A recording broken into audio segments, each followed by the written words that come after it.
If you've always been the kind one, but no one truly hears you, this video will change everything. It's not just advice, it's the truth you've felt, but never dared to say out loud. Watch until the end, because only the final moments reveal why your silence isn't humility, it's self-erasure. And leave a comment. Are you still playing the role of the nice one? Or are you finally speaking your truth? Morality is the costume weakness wears when it wants to be obeyed. They taught you to be kind, to lower your voice, to step aside, not because it was right, but because it was safer. Safer for them, for the system, for those who benefit from your obedience. And you believed them. You wore patience like a badge, even when it made you swallow your voice. You praised humility, even when it meant erasing your worth. You called it maturity, but it was quiet surrender. There was a day you noticed it. Someone less kind got the job. Someone louder led the room. Someone unapologetic got love, got praise, got power. And you were appreciated. Quietly, briefly, then forgotten. The voice inside you whispered, not with anger, but with clarity. They never wanted you to be strong. They wanted you to be manageable. Nietzsche would call it a moral trap, the ethic of the herd. A set of rules invented not to elevate man, but to tame him. He warned, beware of values you'd not create. They're often chains disguised as halos. You think you're good. But good, according to whom? The people who benefit when you don't push back, the ones who smile when you break yourself for them? Real virtue doesn't ask for applause. It doesn't depend on weakness, and it certainly doesn't come from surrender. So ask yourself, what parts of you have been silenced in the name of being good?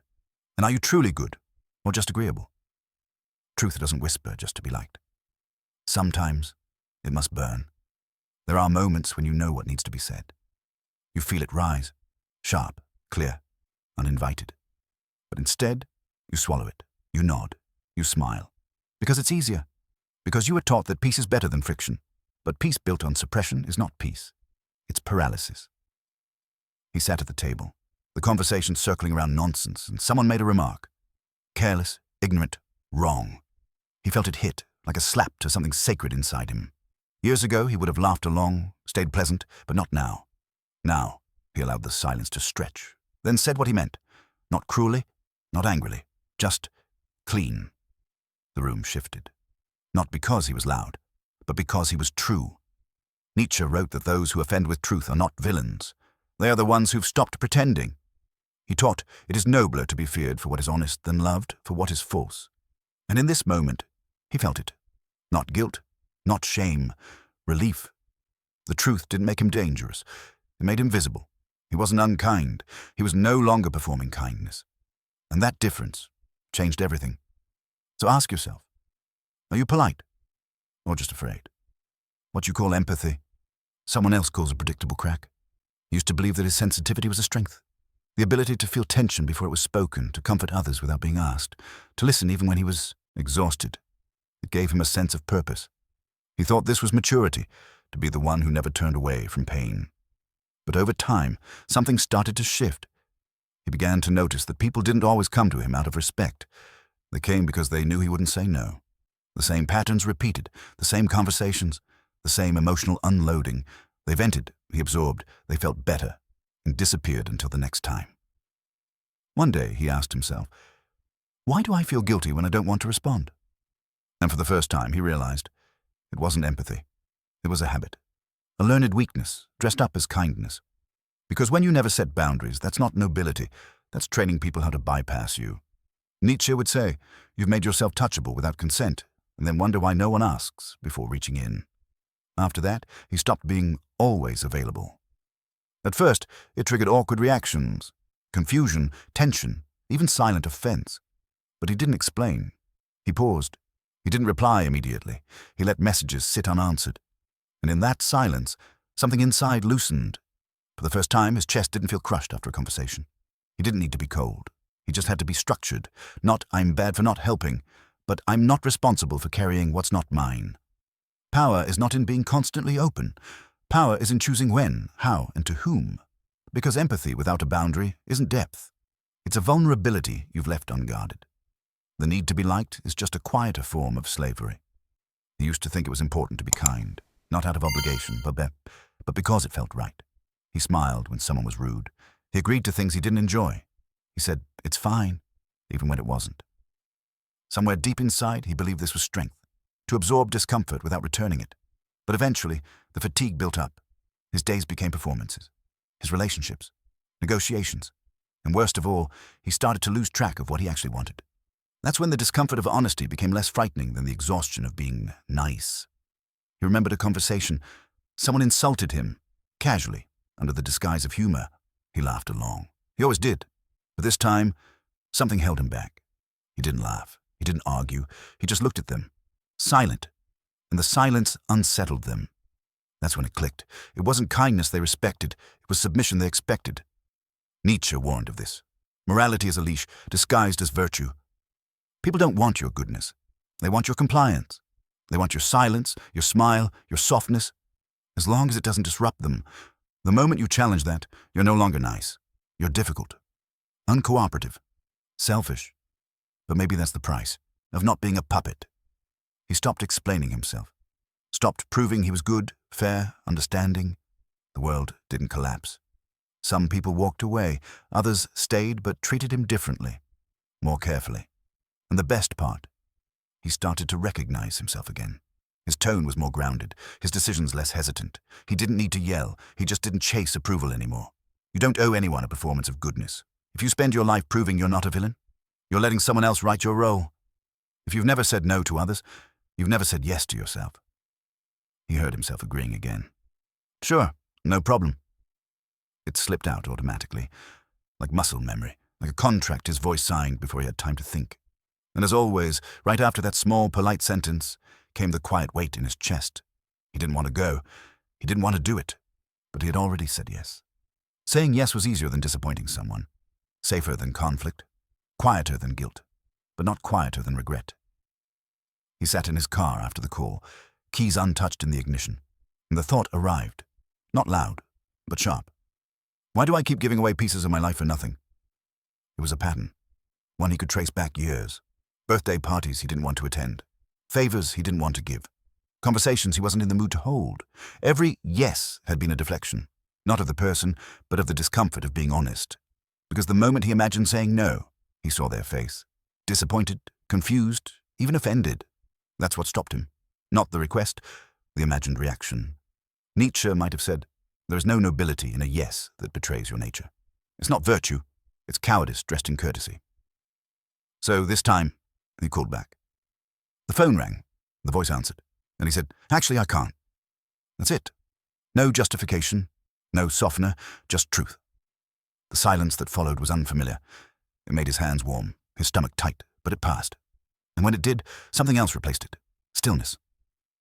For once, he wasn't fragmented by approval. He stood where he was, intact.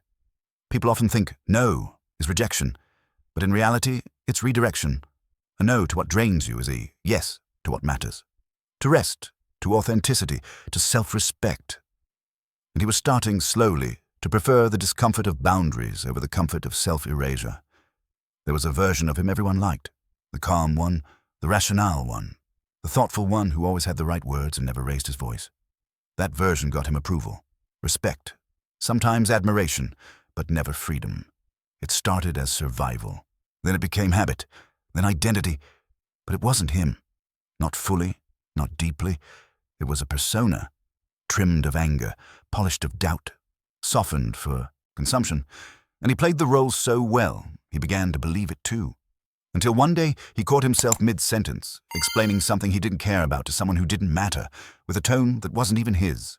He stopped, mid-word, not out of drama, but exhaustion, because keeping the image intact was a full-time performance, a cage made of praise. Nietzsche might have said that which is praised too easily is rarely the truth. So he stopped managing perception. He let himself interrupt, let himself say things that were clumsy, unfinished, even sharp. Let himself not smile when he didn't feel like it. The people around him noticed, and some didn't like it. The discomfort exposed the real reason the image existed. It wasn't for him. It was to protect them from his truth. And what happened next? Nothing. He didn't collapse. The sky didn't fall. He wasn't abandoned by everyone. But the silence around him changed. It became clearer, sharper, cleaner. He had always feared that if he stopped being the good version, he'd become unlovable. But what he discovered was simpler. The ones who only loved the image were never really looking at him. So he left the mask behind. Not in anger, but as a man done apologizing for existing, and in its place, a face that no longer needed to be perfect, only real. He used to chase it, that subtle nod of agreement, that look in someone's eyes that said, "I get you." It felt like connection, like proof that he wasn't alone, but over time, it became a trap. Every time he explained himself, he watered down the truth just a little, smoothed the rough edges, rephrased the uncomfortable, not to lie, but to be received. And in doing so, he stopped speaking from the core and started speaking from the mirror. Because when you live for understanding, you start writing your lines for the listener, not for yourself. But there came a moment, sharp and quiet, when he said something real, and someone laughed. Not a cruel laugh, just an awkward one. The kind people use when they don't know what to do with your honesty, and instead of correcting himself, instead of softening it, he paused and let the silence hold. In that moment, he realized, not being understood wasn't failure. It was a filter. The more he let people misunderstand him, the more clearly he saw who stayed, who leaned in, who had the courage to sit with what didn't make them comfortable. Nietzsche once said, "Whoever fights monsters should see to it that he does not become a monster." But he also meant, whoever seeks validation too long forgets what it means to stand alone. So he stopped writing his thoughts for applause. He stopped offering footnotes to his feelings. He let others misread him, and didn't correct the misreading. Not because he didn't care, but because some truths are not meant to be shared, only lived. When you're no longer addicted to being understood, you get something else instead. Clarity. He didn't plan it. He didn't wake up one morning and decide to be done. It happened slowly, like an echo that loses volume each time it repeats. The need to justify, to convince, to fix, all of it just faded. There was a time when he would have fought back. When someone misunderstood, attacked, or misjudged, he would have defended, debated, proved. But now, when it happened again, he looked up and said nothing. Not out of passivity, not out of exhaustion, but out of a calm so still it scared even him. He didn't flinch. He didn't fold. He just sat there, aware, grounded, whole. That was the power he hadn't known he was building, not loud, not theatrical. A quiet, internal axis that no longer spun for others. A kind of presence that couldn't be shaken by noise, misunderstanding, or praise. Because when you stop seeking to be seen the right way, you become unshakable. Not in arrogance, but in alignment. Nietzsche might call this the final rebellion. To live in a world addicted to reaction and still choose stillness. To walk among chaos and not be its instrument. To be, not for performance, but for principle.